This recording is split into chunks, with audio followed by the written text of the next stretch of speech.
Third formula जो है वो 10th क्लास तक का, आप लोग का 1 से लेकर 10th क्लास तक का सबसे इंपॉर्टेंट शॉर्टकट में समझा दूंगा आप लोग को, 2 मिनट भी नहीं लगने वाला। देखो बहुत ही इंपॉर्टेंट जो है वो हमारे लिए स्नेल्स। सो हेलो एवरीवन, आज की वीडियो में हम लोग फिजिक्स का सारे क्वेश्चन फॉर्मूला के बारे में हम लोग जानेंगे। तो चलिए शुरू करते हैं वीडियो को। सबसे पहला चैप्टर है हमारा लाइट रिफ्लेक्शन एंड रिफ्रैक्शन। ठीक है, तो सबसे पहले इसमें जो फॉर्मूला यूज होगा तो वो है हमारे लिए R इज इक्वल्स टू हमारा 2 इंटू एफ, यानी जो हमारा रेडियस ऑफ कर्वेचर जो होगा वो 2 इंटू फोकल लेंथ के बराबर होगा। ठीक है, दूसरा हमारा अगर यहाँ से हम लोग फोकल लेंथ निकालेंगे तो वो क्या होगा हमारे लिए radius of curvature divided by 2। तो अगर हम लोग बात करें कि रेडियस ऑफ कर्वेचर और फोकल लेंथ होता क्या है, तो सिंपल सा समझने के लिए अगर मान लेते हैं कि हमारे पास एक कॉन्केव मिरर है, ठीक है, ये इसका यहाँ पे हम लोग मान लेते हैं फोकल लेंथ है, ठीक है, और ये इसके लिए हमारा पोल हो जाएगा, ये जो है ये हमारे लिए उसका ये जो है हमारा रिफ्लेक्टिंग सरफेस हो गया। तो यहाँ से इस तक की दूरी को हम लोग बोलेंगे, फोकस से लेके पोल तक की दूरी को हम लोग क्या बोलते हैं, हम लोग उसको बोलते हैं हमारा फोकल लेंथ। ठीक है, और यहाँ पे अगर हमारा जो एक हम लोग जानते हैं कि कोई भी अगर हमारे पास कर्व सरफेस है या हमारे पास मिरर है तो वो एक हॉलो स्फीयर से निकाला जाता है। ठीक है, तो उसका एक सेंटर होगा, उसको हम लोग C मानते हैं। तो C से लेकर P तक की दूरी को हम लोग बोलते हैं, यानी पोल से लेकर सेंटर तक की दूरी को बोलते हैं हम लोग रेडियस ऑफ कर्वेचर। ठीक है, तो वही हमारे लिए फॉर्मूला है R is equal to 2 into F, और यहाँ से focal is equal to radius of curvature divide by 2। ठीक है, तीसरा फॉर्मूला होगा हमारे लिए मिरर फॉर्मूला। ठीक है, मिरर फॉर्मूला क्या होता है भाई, तो 1 by V plus 1 by U is equals to हमारा 1 बाई एफ। ये बहुत ज्यादा इंपॉर्टेंट फॉर्मूला है। ठीक है, अपने एग्जाम में बहुत ज्यादा हेल्प करने वाला है। ठीक है, जहां पे v क्या है हमारा इमेज डिस्टेंस, दूसरा u क्या है हमारे लिए हमारा ऑब्जेक्ट डिस्टेंस, और f जो है वो हमारे लिए फोकल लेंथ है। तो आप लोग तो ये समझ चुके होंगे। हम लोग इसमें एक थोड़ा सा कंफ्यूजन ये होता है कि हम लोग v का वैल्यू नेगेटिव लेंगे पॉजिटिव लेंगे, u का वैल्यू नेगेटिव लेंगे पॉजिटिव लेंगे, तो उसमें थोड़ा सा हम लोग समझते हैं क्या होने वाला है। तो साइन कन्वेंशन हम लोग समझते हैं, बहुत ही शॉर्टकट वे में समझा दूंगा आप लोग को, 2 मिनट भी नहीं लगने वाला। देखो क्या है ना, मान लेते हैं हम लोग के पास एक कॉन्केव मिरर है यहाँ पे। ठीक है, अब यहाँ पे हम लोग जो है एक लाइन ड्रॉ करते हैं, यानी हमारे लिए एक्सिस हो गया। ठीक है, ये हमारे लिए पोल कहलाएगा, ये हमारा मान लेते हैं हम लोग फोकस लेते हैं, और यहाँ पे हो गया हमारा सेंटर ऑफ कर्वेचर यानी C। तो अगर हम लोग ऑब्जेक्ट को अगर इसके ऊपर प्लेस करते हैं तो हम लोग का जो हाइट होगा वो क्या हो जाएगा हमारे लिए पॉजिटिव हो जाएगा। ठीक है, और अगर हम लोग यहाँ पे नीचे प्लेस लेंगे तो वो हो जाएगा हमारे लिए नेगेटिव। ठीक है, और अगर हम लोग जो है अगर इमेज का डिस्टेंस अगर इस साइड लेते हैं हम लोग मेजर करेंगे, यानी सिंपल सा है कि अगर हम लोग का इमेज जो है वो फ्रंट में बन रहा है तो वो क्या कहलाएगा हमारे लिए नेगेटिव ले लेंगे हम लोग वैल्यू। ठीक है, और अगर इसके अलॉन्ग ही बन रहा है तो वो हो जाएगा हमारा पॉजिटिव। तो आई होप कि आप लोगों को साइन कन्वेंशन समझ में आया होगा। ठीक है, तो अभी तक हम लोगों ने 3 फॉर्मूला देखा, R is equals to 2 into एफ, F is equals to R by 2, और 1 by V plus 1 by U is equals to 1 by F। ये आप लोग के लिए एक 1 शॉट वीडियो होने वाला है। फिजिक्स का सारा फॉर्मूला मैं इसमें डिस्कस कर लूंगा और सारे कॉन्सेप्ट को भी हम लोग इसी में सीख लेंगे। ठीक है, आप लोग यहाँ से कुछ भी निकाल सकते हैं। जैसे मान लेते हैं आप लोग क्वेश्चन दिया हुआ है, फोकल लेंथ दिया हुआ है और इमेज डिस्टेंस दिया हुआ है, तो आप लोगों को बोला ऑब्जेक्ट डिस्टेंस निकाल के दिखाओ। तो सिंपल है, 1 by U is equals to 1 by F minus 1 by V. अगर आप लोगों को 1 बाई वी निकालना है तो 1 by F minus 1 by you. ठीक है, तो अब हम लोग समझते हैं कि लेंस फॉर्मूला क्या होता है। लेंस फॉर्मूला जो है वो हम लोग के लिए क्या हो जाएगा, बस कुछ नहीं है, यहाँ पे माइनस साइन लग जाएगा, यानी 1 by V minus 1 by U is equals to हमारा 1 बाई एफ हो जाएगा। ठीक है, आई होप कि आप लोग को समझ में आ रहा होगा। ठीक है, और अब हम लोग बात करते हैं हमारा मिरर मैग्निफिकेशन के बारे में। ठीक है, जो कि हमारा 5th फॉर्मूला हो जाएगा। तो मिरर मैग्निफिकेशन को हम लोग m से रिप्रेजेंट करते हैं, और ये होता है हमारा h डैश बाई h, यानी क्या है यहाँ पे ये जो है हाइट ऑफ दी क्या है हमारा इमेज है। ठीक है, और ये जो है हाइट ऑफ दी ऑब्जेक्ट है। इसका सिंपल सा मतलब यही होता है कि ऑब्जेक्ट के कंपैरिजन में हमारा जो हाइट ऑफ द इमेज है वो कितना बड़ा है या कितना छोटा है। तो हम लोग बोलते हैं कोई भी चीज मैग्नीफाइड हो चुका है, मतलब जो हम लोग का साइज है, ठीक है, तो उससे अगर बड़ा दिख रहा है तो वो मैग्नीफाइड हो रहा है। ठीक है, तो इस चीज को हम लोग समझ गए कि m is equal to h dash by h। अब हम लोग और फॉर्मूला इसमें डिस्कस करते हैं, वो जो है हमारे लिए पावर ऑफ लेंस, ठीक है, जिसको हम लोग P से रिप्रेजेंट करते हैं। ये होता है हमारा 1/f, ठीक है। पावर ऑफ लेंस तो आप लोग को समझ में आ चुका होगा। अब हम लोग समझते हैं एक बहुत ही इंपॉर्टेंट जो है वो हमारे लिए स्नेल्स लॉ ऑफ रिफ्रैक्शन, ठीक है, स्नेल्स लॉ ऑफ रिफ्रैक्शन, ठीक है। आप लोगों ने लॉ ऑफ रिफ्लेक्शन तो पढ़ा ही होगा कि हमारा जो एंगल ऑफ इंसिडेंस जो होता है वो एंगल ऑफ रिफ्लेक्शन के बराबर होता है। जो हमारा इंसिडेंट रे, रिफ्लेक्टेड रे और जो पॉइंट ऑफ इंसिडेंस है वो तीनों एक ही प्लेन में लाई करता है। तो ये दो लॉ था और इसमें हमारा स्नेल्स लॉ ऑफ रिफ्रैक्शन, ठीक है। तो इसमें क्या होता है ना कि बेसिकली कि हम लोग अगर बोले कि sine of i divided by अगर हम लोग साइन बाई आर करेंगे, इसका मतलब जो है वो हमेशा ये कांस्टेंट रहता है। और इसको हम लोग μ1/μ2 से भी दिखा सकते हैं, जो कि हमारा रिफ्रैक्टिव इंडेक्स होता है। इससे बोलना ये चाहता है कि अगर हम लोग साइन ऑफ इंसिडेंस एंगल निकालते हैं तो डिवाइड करेंगे साइन ऑफ रिफ्रैक्टेड एंगल से, तो वो हमेशा कांस्टेंट रहता है। यही हम लोग का स्नेल्स लॉ ऑफ रिफ्रैक्शन आता है, ठीक है। आप लोग को एग्जाम में आ सकता है 2-3 मार्क्स के लिए कि state the Snell's law of refraction, ठीक है। तो आप लोग इसको लिख कर आइएगा तो आप लोग को मार्क्स इजीली मिल जाएगा। सो अब हम लोग बात करते हैं इसी में रिफ्रैक्टिव इंडेक्स क्या होता है। तो रिफ्रैक्टिव इंडेक्स जो होता है वो हमारा speed of light in air divided by हम लोग क्या करते हैं speed of light in medium.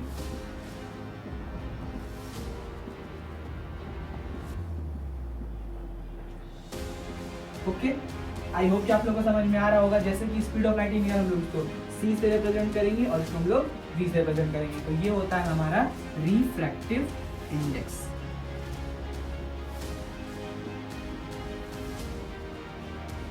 तो चलो अब हम लोग लाइट रिफ्लेक्शन एंड रिफ्रैक्शन का जितना भी इंपॉर्टेंट फॉर्मूला था उसको हम लोगों ने बहुत ही अच्छे से कवर कर लिया है। अगर फिर भी आप लोगों को कोई भी डाउट होता है तो आप लोग कमेंट सेक्शन में कमेंट करके पूछ सकते हैं। अब हम लोग बात करते हैं इलेक्ट्रिसिटी चैप्टर का जितना भी इंपॉर्टेंट फॉर्मूलाज होगा उन सबको। इलेक्ट्रिसिटी का सबसे पहला और मोस्ट इंपॉर्टेंट फॉर्मूला है जो कि हम लोग को बेसिक तो जानना ही होगा, जो कि हमारे लिए करंट फॉर्मूला, ठीक है। क्या बोलेंगे हम लोग इसको? Current formula. लगे 440 वोल्ट वाला करंट कैसे मेजर करते हैं, यानी I इज इक्वल टू जो होता है वो होता है हमारा Q/T। जहां पे Q क्या है तो Q है हमारे लिए नेट चार्ज, ठीक है, नेट चार्ज। तो हमारा पर यूनिट टाइम में जितना चार्ज फ्लो हो रहा है उसको हम लोग बोलते हैं करंट, ठीक है। इसी से हम लोग अगर यहाँ से बहुत सारा फॉर्मूला ड्रा कर सकते हैं। मान लेते हैं आप लोग को दिया हुआ है नेट चार्ज दिया हुआ है, करंट दिया हुआ है, टाइम निकालना है, तो यहाँ से हम लोग T is equal to Q/I कर सकते हैं। अगर आप लोग को नेट चार्ज निकालना है, करंट और टाइम दिया हुआ है, तो आप लोग यहाँ से Q is equal to I into T कर सकते हैं, ठीक है। तो ये था हमारा सबसे पहला। देखो फॉर्मूला जितना भी होगा ना उसी से हम लोग डिराइव करते करते बहुत सारा फॉर्मूला बन सकता है। जैसे एक छोटा सा यहाँ पे 3 टर्म है, हमेशा आप लोगों को कोई भी फॉर्मूला में एक ही चीज निकालने के लिए बोला जाता है। जैसे यहाँ पे 3 टर्म था तो 2 टर्म दिया हुआ रहेगा, 1 टर्म निकालना पड़ेगा। तो बहुत ईजी है, आप लोग बस क्रॉस मल्टीप्लाई करके इसको और अच्छे से सॉल्व कर सकते हैं, ठीक है। और अगर आप लोग को इसका PDF चाहिए तो आप लोग कमेंट्स में लिख कर बताइएगा, मैं वो भी आप लोग को प्रोवाइड करा दूंगा। तो अब हम लोग बात करते हैं इलेक्ट्रिसिटी का दूसरा फॉर्मूला जो कि बहुत ही इंटरेस्टिंग है, वो है हमारा potential difference between the 2 points, ठीक है। तो किसी भी 2 पॉइंट के बीच में पोटेंशियल डिफरेंस कैसे निकालते हैं, तो वो होता है हमारा वर्क डन बाय Q और पोटेंशियल डिफरेंस को हम लोग V से रिप्रेजेंट करते हैं। तो यहाँ से V इज इक्वल टू हो गया हमारा W/Q। मैंने इसको रिपीट कर दिया ताकि थोड़ा सा वीडियो लंबा बन सके, ठीक है। अब हम लोग क्या करते हैं W इज इक्वल टू निकालने के लिए क्या कर सकते हैं V इंटू Q कर सकते हैं, ठीक है। आप लोग यहाँ से बहुत सारे चीजों को डिराइव कर सकते हैं। जैसे आप लोग को बोलेगा कि वर्क डन दिया हुआ रहेगा और हमारा जो है हमारा पोटेंशियल डिफरेंस दिया हुआ रहेगा और करंट दिया हुआ रहेगा, तो आप लोग को नेट चार्ज निकालना है, क्यों निकालना है, तो हम यहाँ से निकाल सकते हैं। जैसे कि क्या करेंगे W is equal to V into Q के लिए हम लोग क्या लिख सकते हैं I इंटू T लिख सकते हैं, ठीक है। तो यहाँ से अगर I निकालते हैं तो क्या होगा हम लोग W divided by V into T। तो इस तरह से आप लोग किसी भी फॉर्मूला को आपस में रिलेट कर सकते हैं। बस बशर्ते ये है कि आप लोग को सारा फॉर्मूला याद होना चाहिए, और मैं आप लोगों को इसके साथ याद करा दूंगा। आप लोग कॉपी में इसके साथ साथ लिखते जाइए। मेरा गारंटी है कि इससे ज़्यादा आप लोग को 10th में किसी भी फॉर्मूला का ज़रूरत नहीं पड़ने वाला है, ठीक है। सो हम लोग बात करते हैं थर्ड फार्मूला के बारे में। तो थर्ड फार्मूला जो है वो 10th क्लास तक का, आप लोग का 1 से लेकर 10th क्लास तक का सबसे इंपॉर्टेंट फार्मूला है, जो कि है हमारे लिए ओम्स लॉ। ओम्स चाचा ने हमारे लिए एक लॉ दिया है, ठीक है, ओम्स लॉ, ठीक है। तो ओम्स लॉ क्या बोलता है कि V इज इक्वल टू हमारा I इंटू R होता है, ठीक है। तो ये है हमारा ओम्स लॉ, ठीक है। यानी पोटेंशियल डिफरेंस जो होगा वो करंट और रेजिस्टेंस के मल्टीपल के बराबर होगा। यहाँ पे R क्या है, वो है हमारा रेजिस्टेंस, ठीक है, रेजिस्टेंस। I क्या है हमारे लिए, करंट।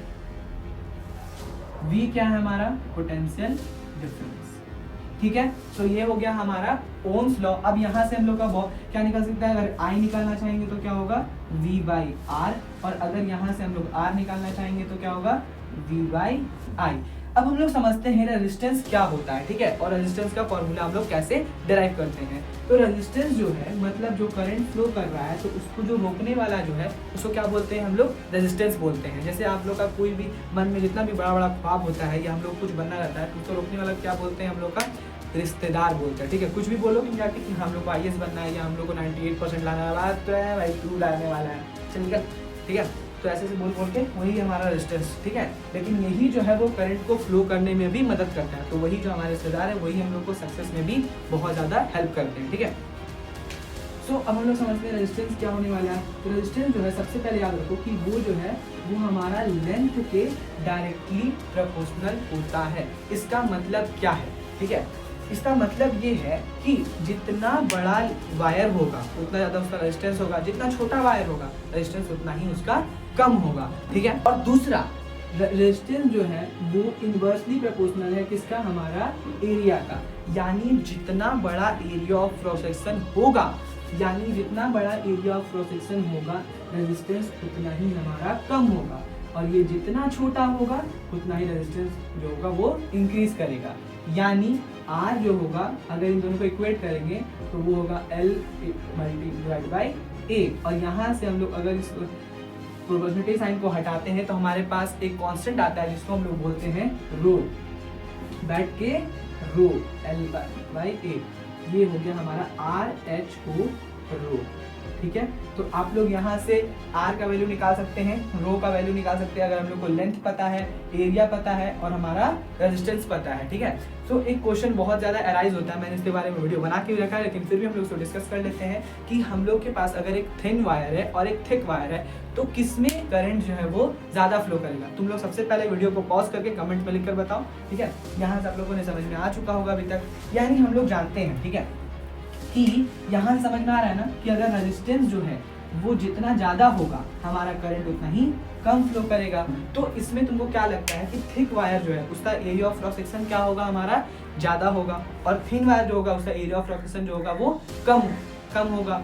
तो अगर एरिया ऑफ क्रॉस सेक्शन जो है वो अगर कम है यानी हमारा रेजिस्टेंस ज़्यादा है, तो अगर रेजिस्टेंस ज़्यादा है तो करंट कम फ्लो करेगा। सो इसी कारण से हमारा जो थिक वायर में इलेक्ट्रिसिटी जो है वो ज़्यादा फ्लो करेगा as compare to thin wire, क्योंकि एरिया ऑफ क्रॉस सेक्शन जो है वो थिन वायर में ज़्यादा कम होता है as compare to thick wire में। सब लोग को समझ में आ चुका होगा। चलो अब हम लोग बात करते हैं और ऐसे ही इंटरेस्टिंग फॉर्मूलाज में जो कि इलेक्ट्रिसिटी का है। तो अब हम लोग इलेक्ट्रिसिटी का कुछ और फॉर्मूला देखते हैं। जैसे उसमें क्या है कि अगर हम लोग जो है पोटेंशियल डिफरेंस को, ठीक है, पोटेंशियल डिफरेंस को अगर सीरीज में ऐड करते हैं तो टोटल पोटेंशियल डिफरेंस क्या होगा, तो वो होगा हमारा V1 plus V2 plus V3।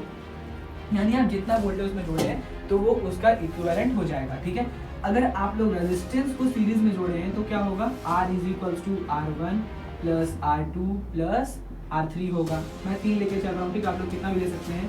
और अगर रेजिस्टेंस को यहाँ पे तो मैंने किस में जोड़ा है, सीरीज में जोड़ा है, यहाँ पे किस में जोड़ा है, सीरीज में जोड़ा है। लेकिन अगर रेजिस्टेंस को हम लोग पैरेलल में जोड़ते हैं तो कैसे निकालेंगे, 1/R is equals to 1/R1 by 1/R2 plus 1/R3, R3, ठीक है। तो ये था हमारा सीरीज और पैरेलल में जोड़ने पर, ठीक है। अब हम लोग बात करते हैं कि अब हम लोग बात करते हैं कि इलेक्ट्रिक पावर क्या होता है, ठीक है। इलेक्ट्रिक पावर, ठीक है। इलेक्ट्रिक पावर निकालने के लिए जो हमारे पास फॉर्मूला है वो है हमारा P is equals to V into I. क्या होता है हमारा P is equals to V into I. ये है हमारा पावर निकालने का फॉर्मूला, ठीक है। तो आप लोग इसमें इक्वेट करके तो निकाल ही सकते हैं कि V इज इक्वल्स टू क्या होता है, तो हम लोग का W बाई Q होता है। I इज इक्वल्स टू क्या होता है, तो Q बाई T होता है, ठीक है। आप लोग यहाँ से पुट करके कोई सा भी चीज निकाल सकते हैं इस फॉर्मूला से, ठीक है। तो ये था हमारा इलेक्ट्रिक पावर निकालने का फॉर्मूला। अब हम लोग बात करते हैं एक स्टेडी करंट, ठीक है। स्टेडी करंट क्या होता है, तो H इज इक्वल्स टू हमारा IRT होता है, ठीक है।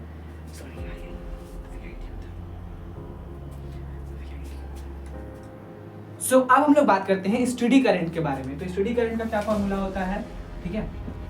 स्टेडी करंट का क्या फॉर्मूला होता है, तो वो होता है हमारा H is equals to, steady current का क्या फॉर्मूला होता है, तो H is equals to V into I into T. यानी यहाँ पे H क्या है, वो है हमारा हीट, ठीक है। V जो है वो है हमारा पोटेंशियल डिफरेंस, I जो है वो है हमारा करंट, और T जो है वो हमारे लिए हो जाएगा हमारा टाइम, ठीक है। तो यहाँ से हम लोग स्टेडी करंट का फॉर्मूला निकाल सकते हैं। हम लोग देखते हैं हमारा लास्ट फॉर्मूला जो कि है हमारा जूल्स लॉ ऑफ हीटिंग, ठीक है।